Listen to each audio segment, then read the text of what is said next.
Je me trouve au nord du Havre, dans une commune charmante qui a nom Fontaine-la-Mallée. Je vous propose une randonnée bucolique de quelques 12 km qui va nous mener également à Octeville-sur-Mer.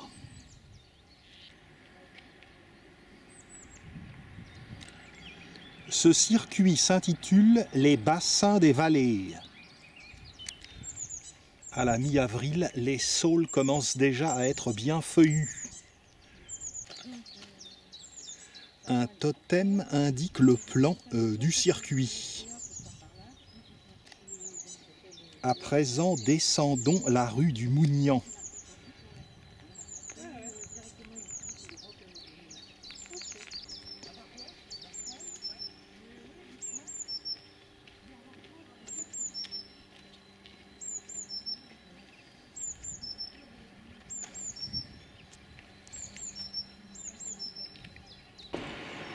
On gagne le centre de Fontaine-la-Mallée et on aperçoit le clocher de l'église Saint-Valéry. Il s'agit d'une église moderne du XXe siècle. Les demeures rustiques se mêlent aux habitations plus récentes. Fleurissement de cognaciers du Japon. Ce fleurissement est très court.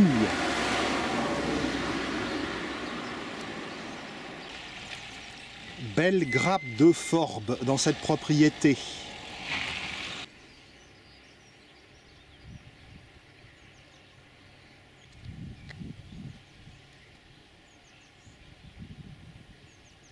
À 2 pas du Havre.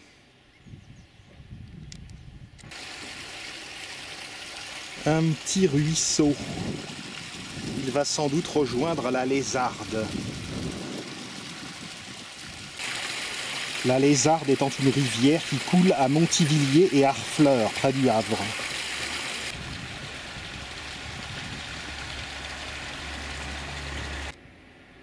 Au carrefour, je tourne à droite et je m'engage dans la rue des Sources.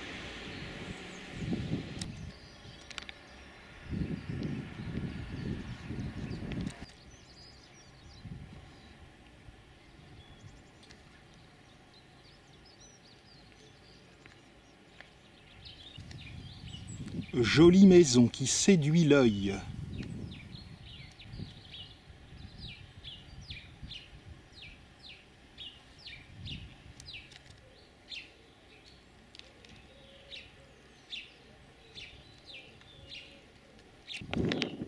J'espère que l'église Saint-Valéry sera ouverte.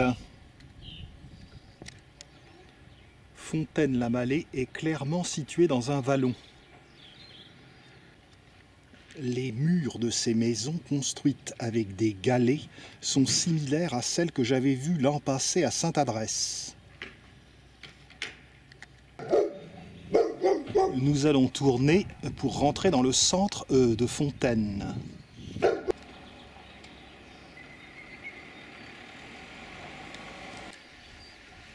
À l'origine, je devais aller visiter Dijon. Confinement oblige, me voici pris dans un cercle de 10 km de rayon autour du Havre. Au bout de la rue des Sources, nous arrivons sur la petite place centrale de Fontaine, là où se concentrent les commerces.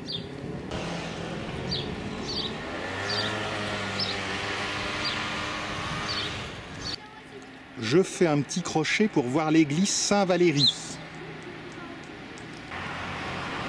Depuis le 26 novembre 2001, l'église de Fontaine-la-Mallée, le presbytère et les murs également de soutien sont classés à l'inventaire supplémentaire des monuments historiques.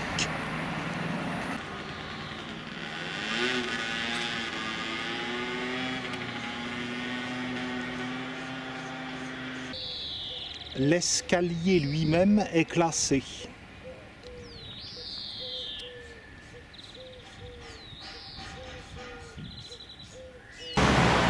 Allons voir, sait-on jamais, des fois que Saint-Valéry me soit favorable.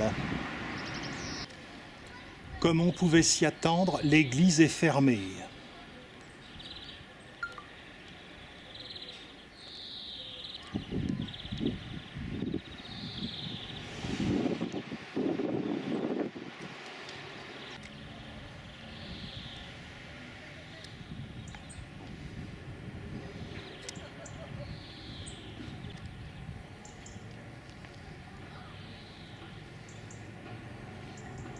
Un petit monument historique du XXe siècle.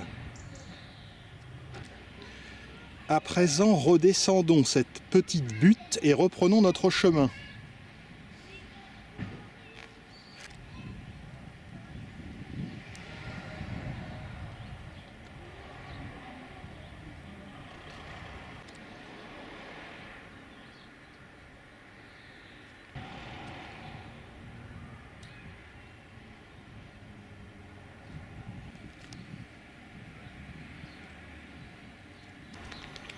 Jolie pervenche de printemps.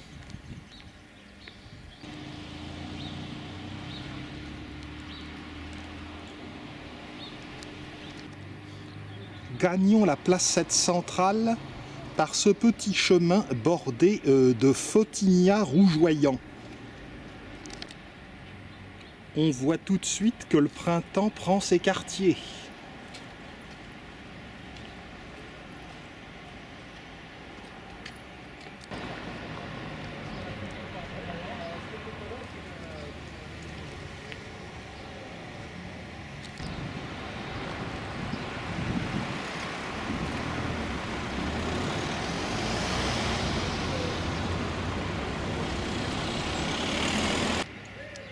Belle maison moderne sur la place Saint-Valéry.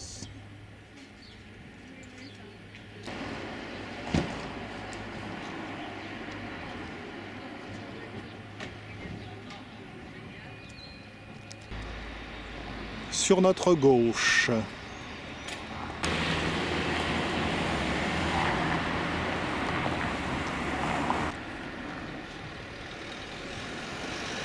ici, on voit la vie en rose.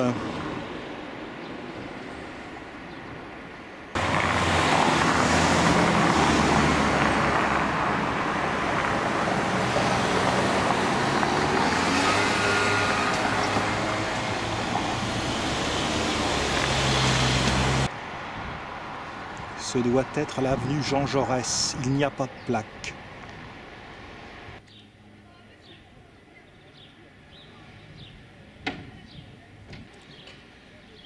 Une belle maison pour accueillir la pharmacie du village.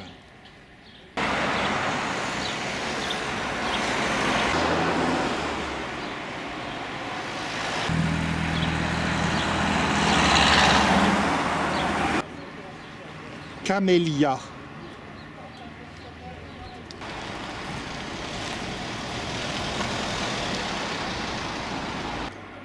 À présent, empruntons la rue de Fréville. À son extrémité, nous allons voir un char qui date de la Seconde Guerre mondiale. Regardez la beauté de ces grappes d'euphorbes fleuries qui se balancent au vent. Et là-bas, dans le jardin, ces plumeaux, ce sont des cortaderia ou herbes de la pampa, une espèce envahissante.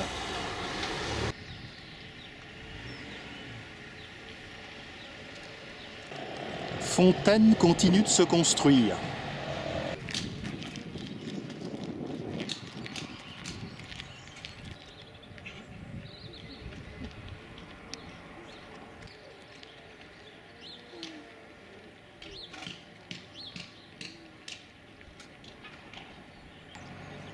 Le printemps est bien là, en cette mi-avril, ça verdoie de partout.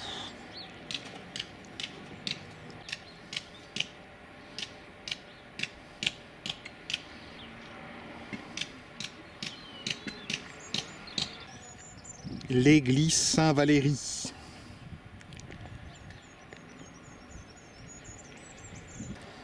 Les photinias rouges s'incrustent dans la haie.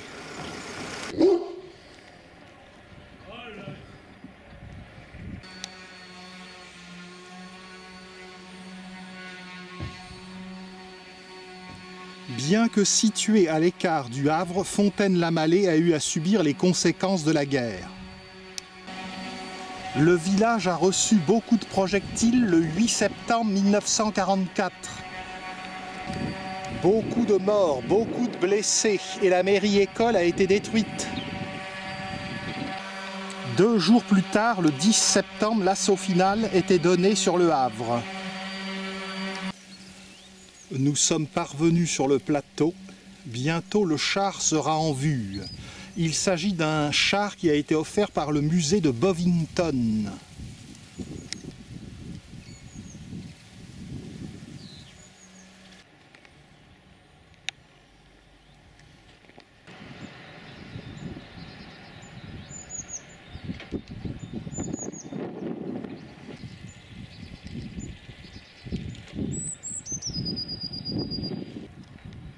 Au loin, le clocher pointu de l'église Saint-Martin d'Octeville-sur-Mer.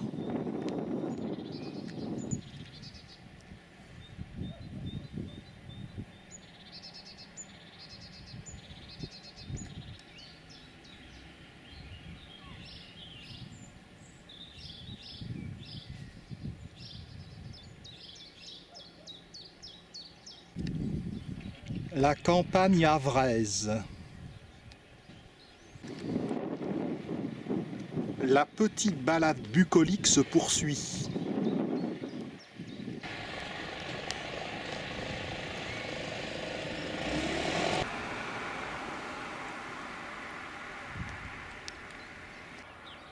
Curieux de voir des troncs nus comme ça. Caché par la haie, manifestement une belle maison. Nous sommes très proches à présent de l'endroit où se trouve le char.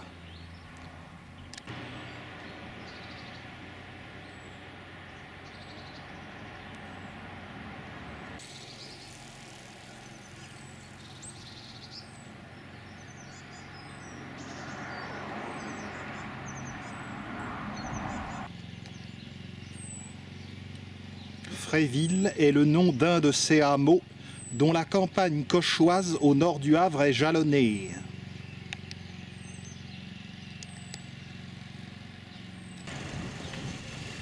Et voici le char. Astonia était le nom de code de l'opération d'assaut finale du Havre le 10 septembre 1944. Un fossé anti-char a été installé. Il s'agit d'un char Churchill Mk7 qui, comme je l'ai dit, a été offert par le musée des blindés de Bovington.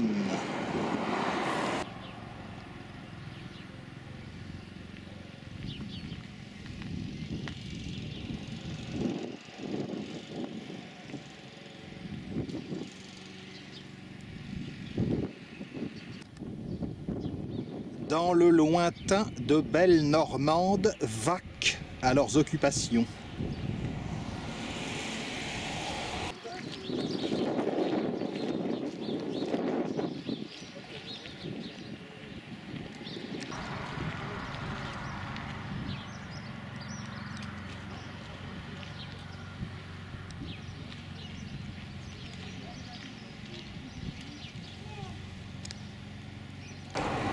On s'engage à présent dans la rue Roger Stille, en direction du chemin des Moissons.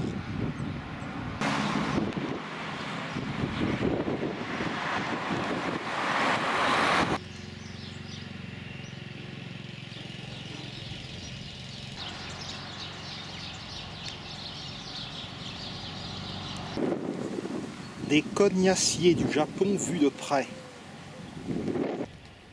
Le colza commence à fleurir, mais il n'est pas encore dans sa floraison maximale.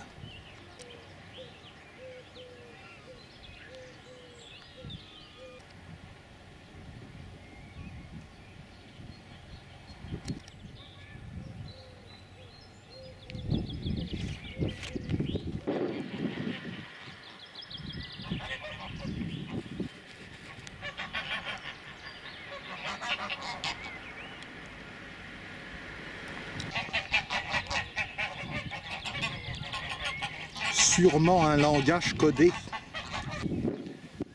Malgré les allures printanières, il ne fait certainement pas plus de 10 degrés.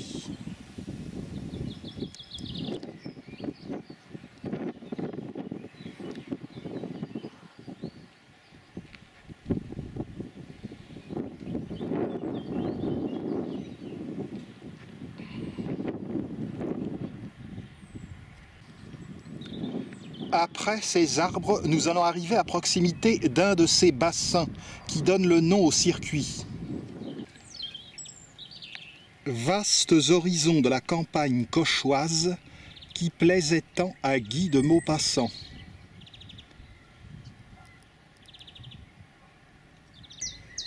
Si vous êtes du coin, vous savez ce dont je parle. Si vous êtes d'une autre région de France ou de l'étranger, si vous venez chez nous, allez voir les Valleuses. C'est absolument charmant. Les Valleuses sont des entailles percées dans les côtes normandes, la côte d'Albâtre. Typique du pays de Caux, il y a également les clos masures qui pourraient être classés à l'UNESCO. Il s'agit d'un espace délimité par des arbres plantés sur des talus. Au centre, il y a une ferme ou une habitation et le rôle des arbres, c'est de couper le vent. On tourne, on va voir le bassin. Pas de bassin, et pourtant, d'après la carte, il devrait être ici. Serait-il souterrain ?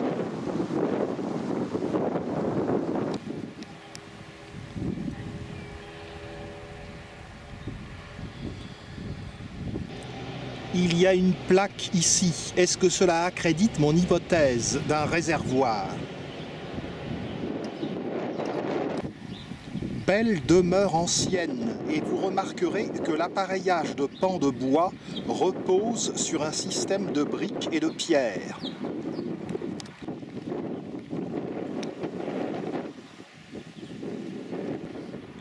La dépression qui est creusée ici me confirme dans l'idée qu'il s'agit bien d'un bassin, mais souterrain.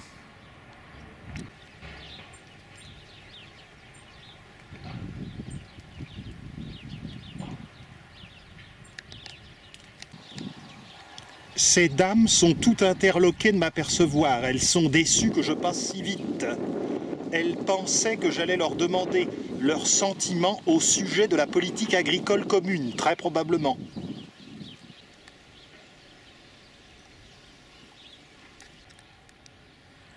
Décidément, il y a marqué « danger, espace confiné ». Mais tout le monde est confiné, décidément, en 2021.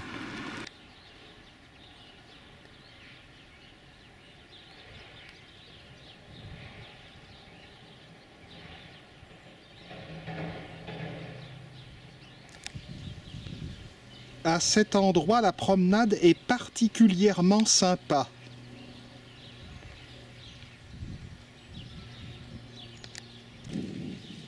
Voici les fameux talus dont je vous parlais tout à l'heure, sur lesquels poussent les arbres des clos masures.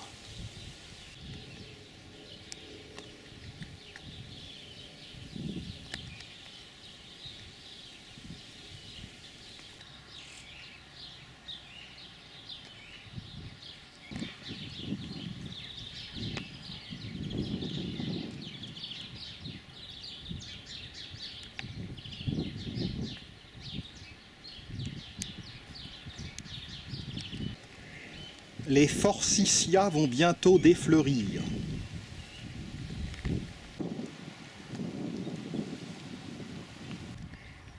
La rue des Moissons nous rapproche de l'impasse des Moissons.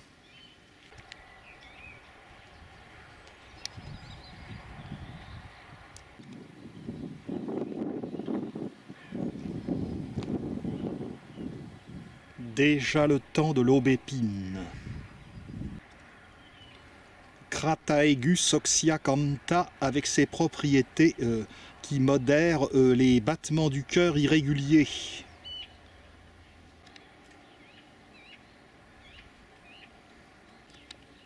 Voici l'endroit où il faut tourner.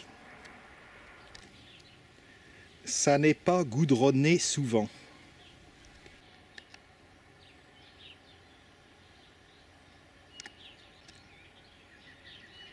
sur la ligne d'horizon les 2 tours de la centrale électrique du Havre.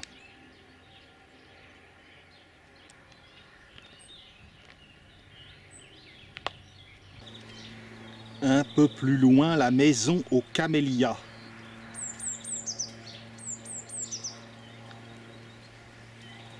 Et l'impasse des Moissons devient vraiment un chemin.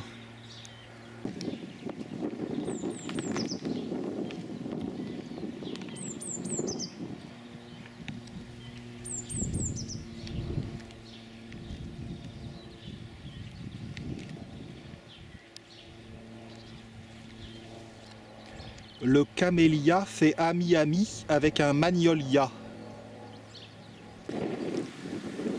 En progressant, nous nous rapprochons du chemin de la Forge.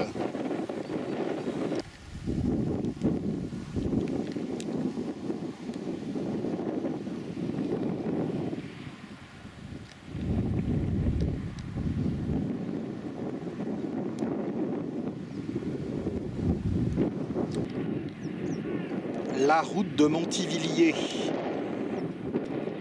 Elle s'appelle en fait route d'Octeville, mais elle mène d'Octeville à Montivilliers. On se rapproche d'Octeville. À présent, on tourne dans un axe perpendiculaire. Le Havre, ville haute.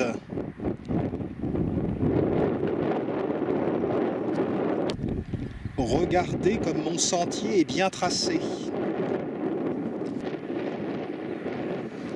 Ces Normandes ne regardent pas passer les trains, elles regardent passer les camions et les voitures.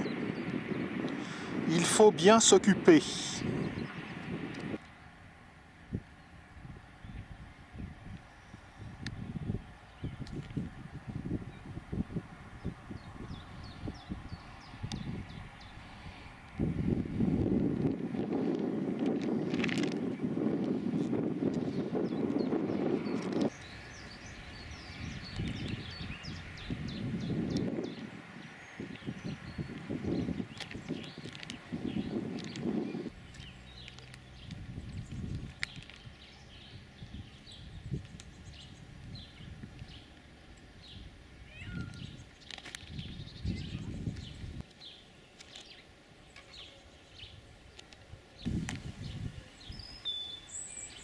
J'arrive d'ici.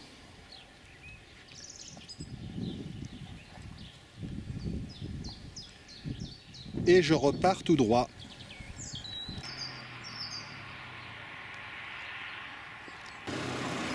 La route d'Enfrayette descend vers Fontaine-la-Mallée.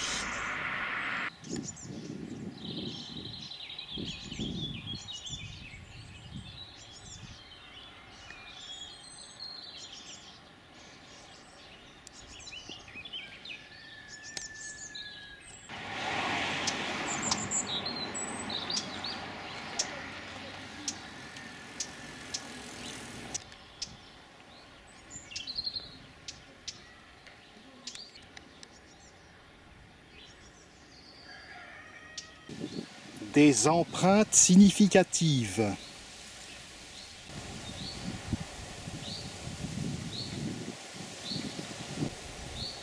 Même si je ne suis pas à Dijon comme je l'avais projeté, mes vacances en Normandie sont quand même agréables avec la complicité du soleil.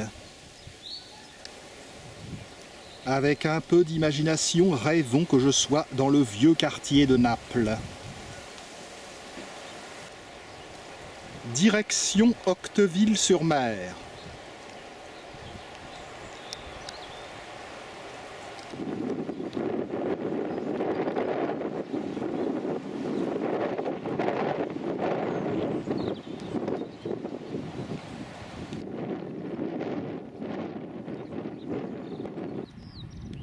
Manifestement, je ne suis pas seul sur le coup.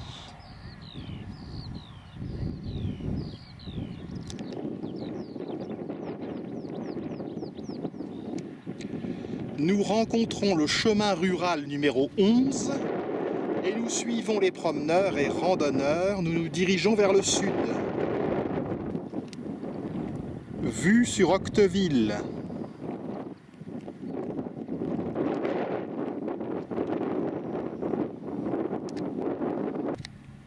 Vue sur Fontaine-la-Mallée et en arrière-plan Caucriauville au Havre.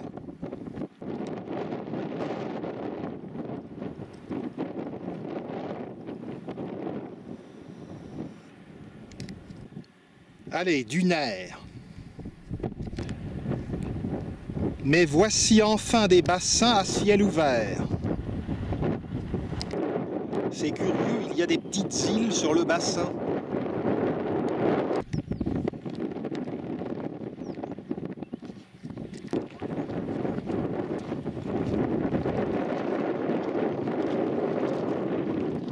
Sur la droite, le chemin de Marfauville.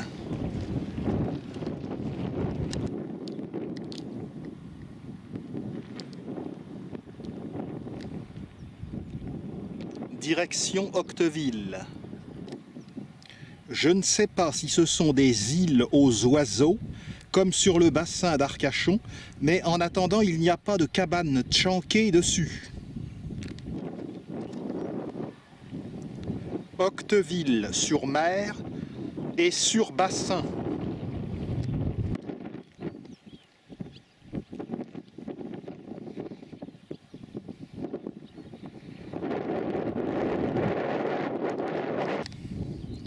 Un second bassin.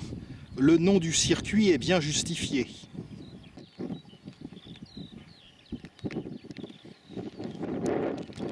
À mon avis, c'est plus des îles à batraciens. Il serait dommage que vous ne puissiez pas voir l'intérieur de l'église d'Octeville qui est vraiment beau.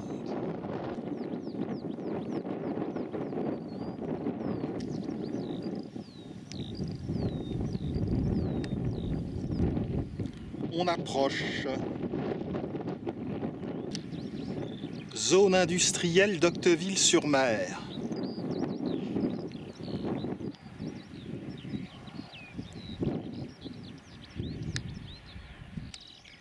Les aléas de la randonnée pédestre. Impossible de se perdre.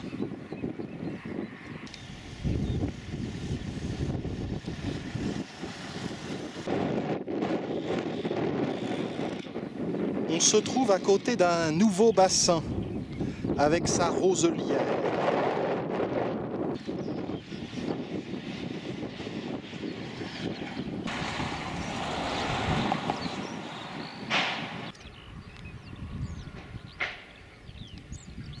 Allons voir le manoir.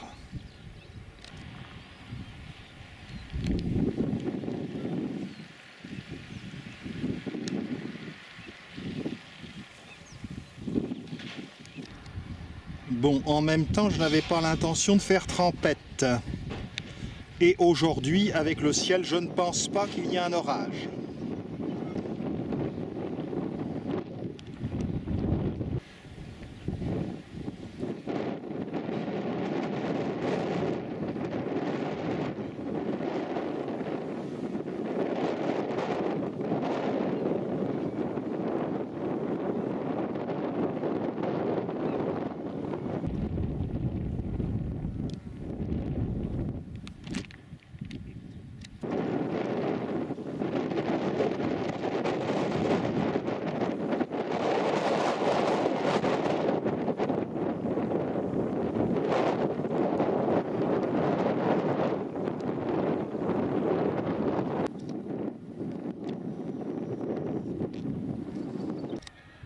On approche, on approche.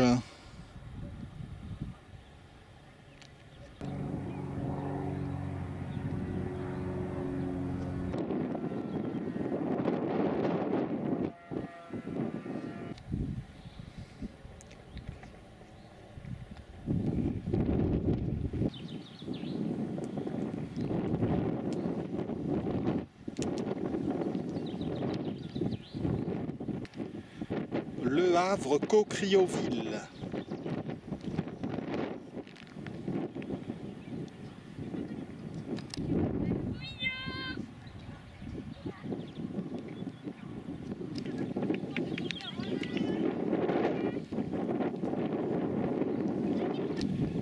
À nouveau sur le bitume, l'entrée d'Octeville. On entre dans le bourg par la rue des Vallées.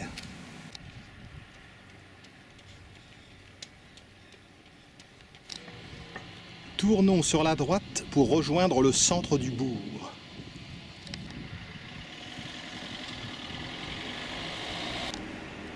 L'élégant clocher de l'église Saint-Martin.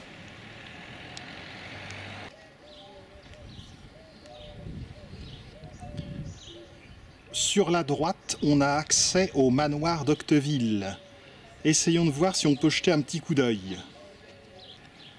Petite erreur, ce n'est pas dans cette rue du lieutenant André Malandin que l'on peut voir le manoir, mais il n'empêche que cela me permet de voir un superbe massif de photinia. Voilà, mais d'où j'étais, je ne pouvais pas voir.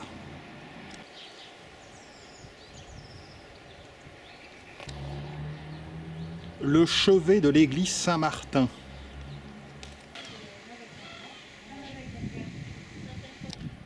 Voici la porte du manoir.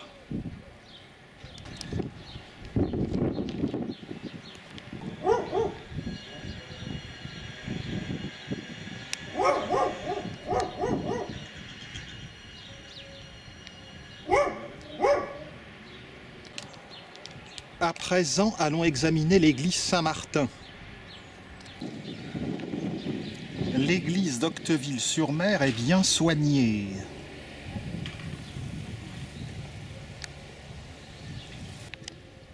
Observez les briques et les silex noirs et blancs. Tout ceci a été rénové récemment. Le clocher repose sur une tour-lanterne.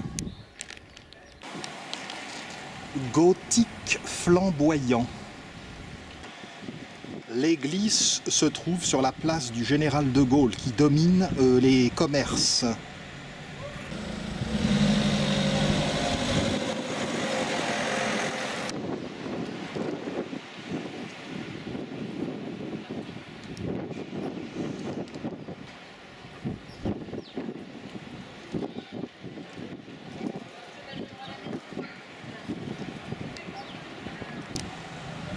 Par chance, l'église est ouverte.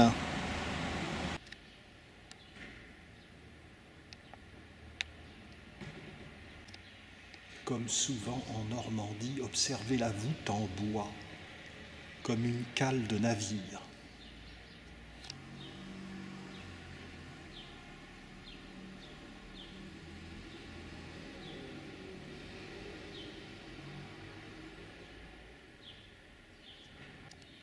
Les statues datent du XVIIe siècle.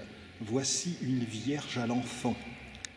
Et il y a une pomme, sûrement l'influence de la Normandie. Le transept et le chœur.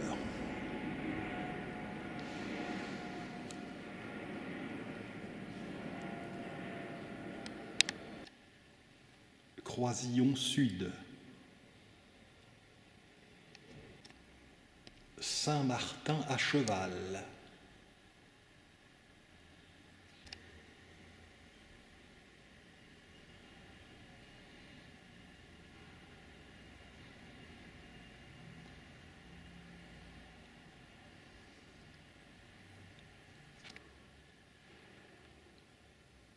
Croisillon nord.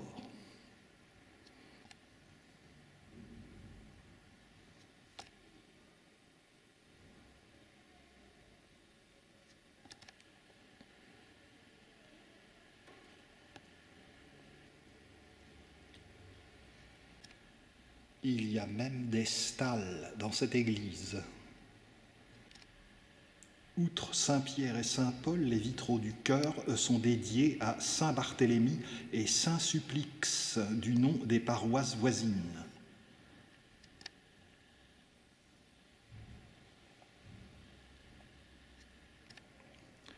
Saint-Martin donne la moitié de son manteau à un pauvre. Belle Pietà ou Vierge de douleur en bois.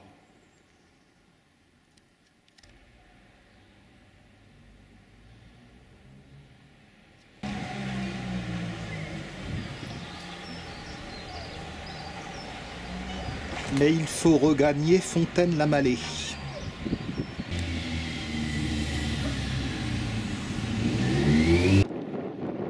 Quittons Octeville. Le chemin en sens inverse.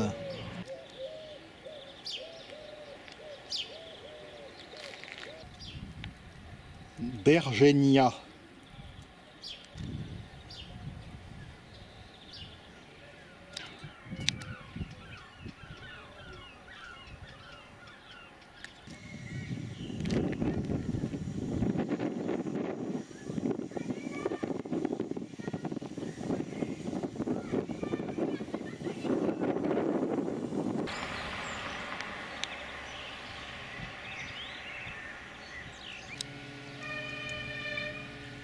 L'allée des pommiers n'a pas volé son nom.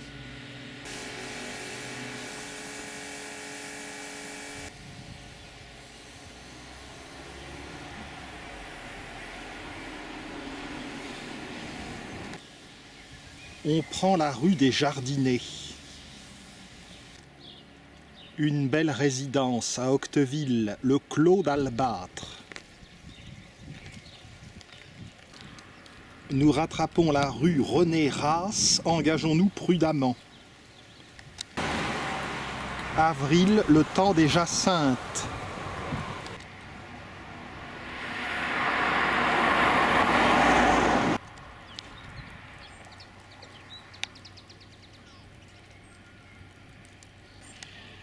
Je l'ai dit, si Octeville-sur-Mer a un noyau central, il est composé d'un agrégat de hameaux. On se dirige vers Dondonneville.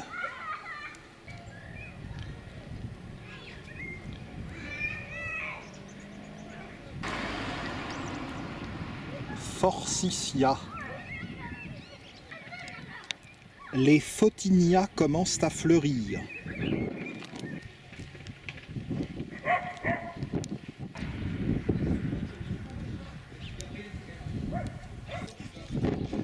Il y a encore du chemin.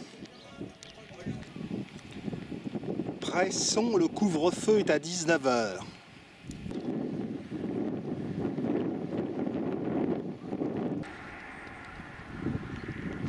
Je suis un peu l'homme de la plaine, comme dans les westerns.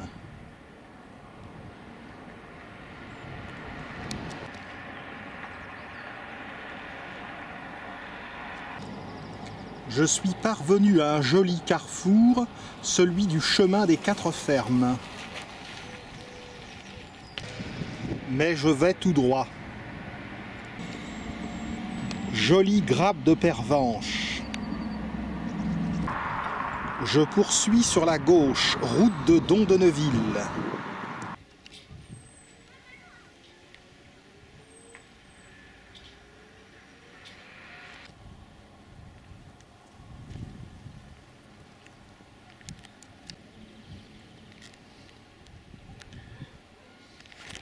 Cette campagne péri-havraise est très croquignolette.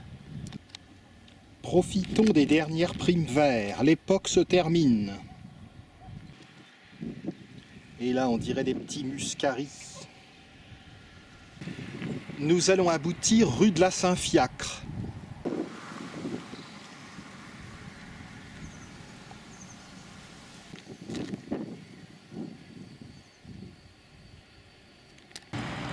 Ici, c'est le chemin du fond des vallées. La Saint-Fiacre, c'est plus loin. Les logements modernes de l'impasse Gosselin.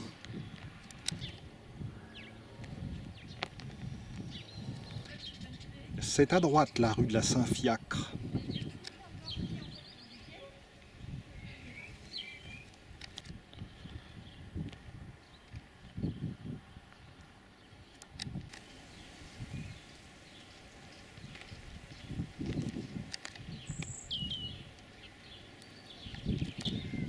Me voici parvenu à l'impasse des Chaumières. Ortie blanche. Dans le lointain, la ville. L'impasse des Chaumières mérite bien son nom. Pas d'iris sur le toit toutefois. Climat tropical en Normandie. Joli patchwork. Les ombres s'allongent. Plus qu'une heure avant le couvre-feu. Ces parterres sont tout à fait charmants.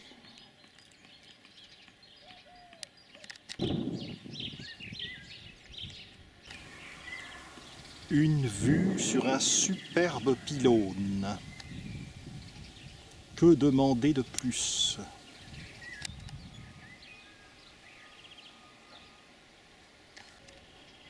Fontaine-la-Mallée est derrière Caucriauville.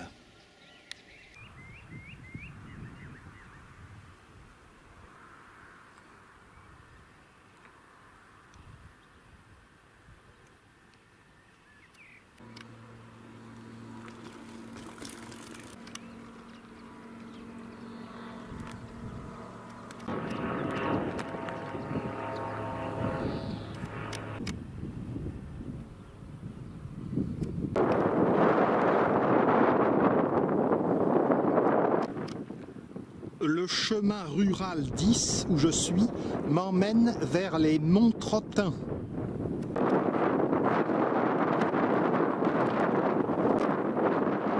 Encore un bassin.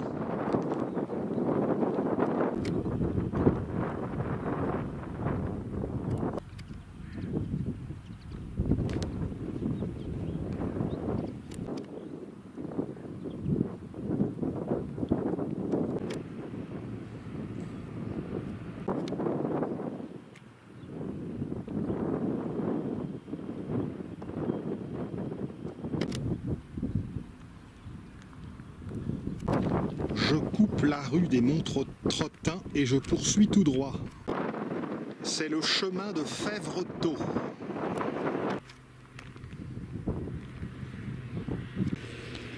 Les quartiers nord du Havre.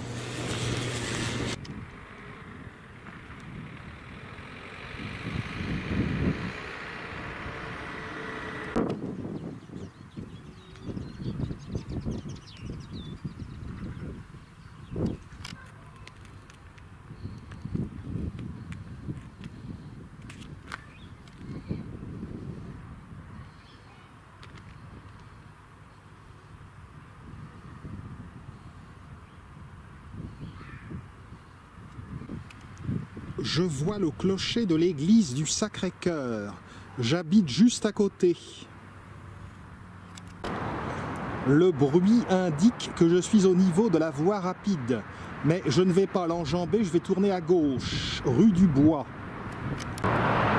Quartier du Bois de Bléville.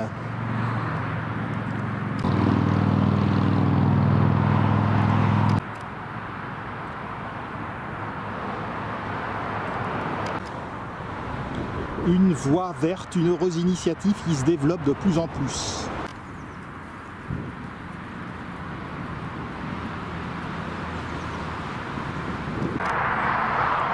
Ajonc. C'est une plante qui a beaucoup de piquant. Cap sur Fontaine-la-Mallée.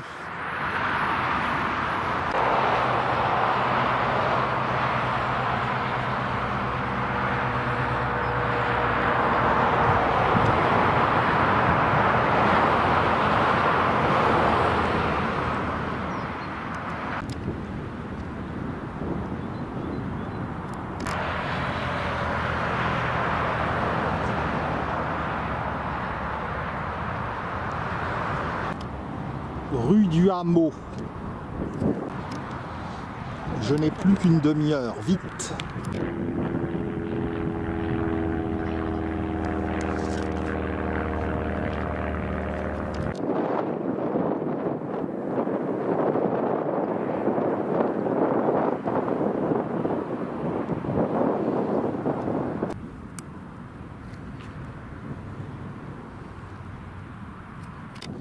Il va falloir attendre un peu avant d'avoir une belle allée d'arbres. L'approche de Fontaine-la-Mallée.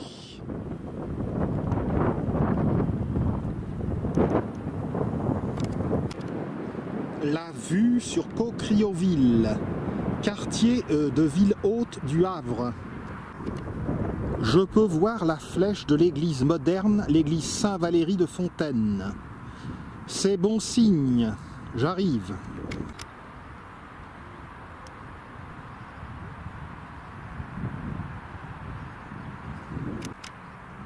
J'espère que cette petite balade vous aura plu, ne vous aura pas trop lassé. Je suis un peu rincé après ces 12 km et je crois que j'aurais bien mérité ma soupe de ce soir. Une soupe de chou-fleur avec des dés de jambon que j'ai assaisonné de sel mais également de curcuma et de poivre. Il faut savoir que le curcuma est antioxydant et le poivre surmultiplie les effets antioxydants anti-vieillissement du curcuma. Ce qui fait qu'à 55 ans, je ne parais que 54,5. On descend par la rue des Marettes.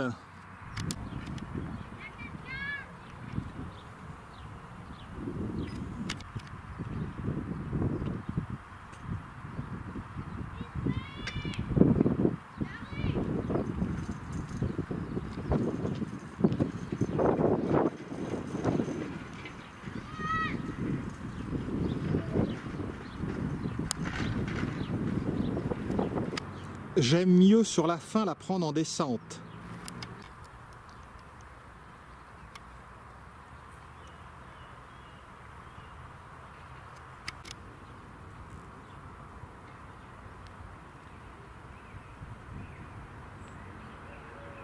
Nous allons arriver avenue Jean Jaurès. Pour ma part, si un jour je suis assassiné dans un café du Croissant, j'espère qu'au moins j'aurai le temps d'avaler le croissant.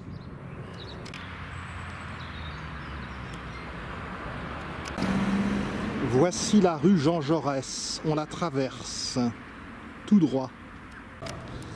On s'engage dans la rue d'Orgeval. La fin du parcours est vraiment proche. Il faut remarquer que les randos de la Coda sont impeccablement signalisés. Un joli coteau pour faire de la luge en hiver, mais de nos jours il n'y en a plus trop.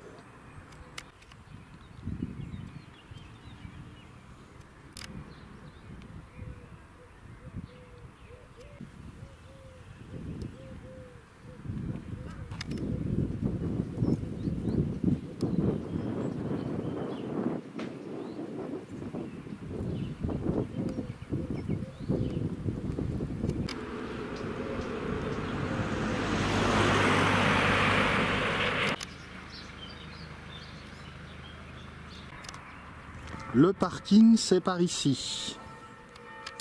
La rue du Mougnan me ramène à mon point de départ.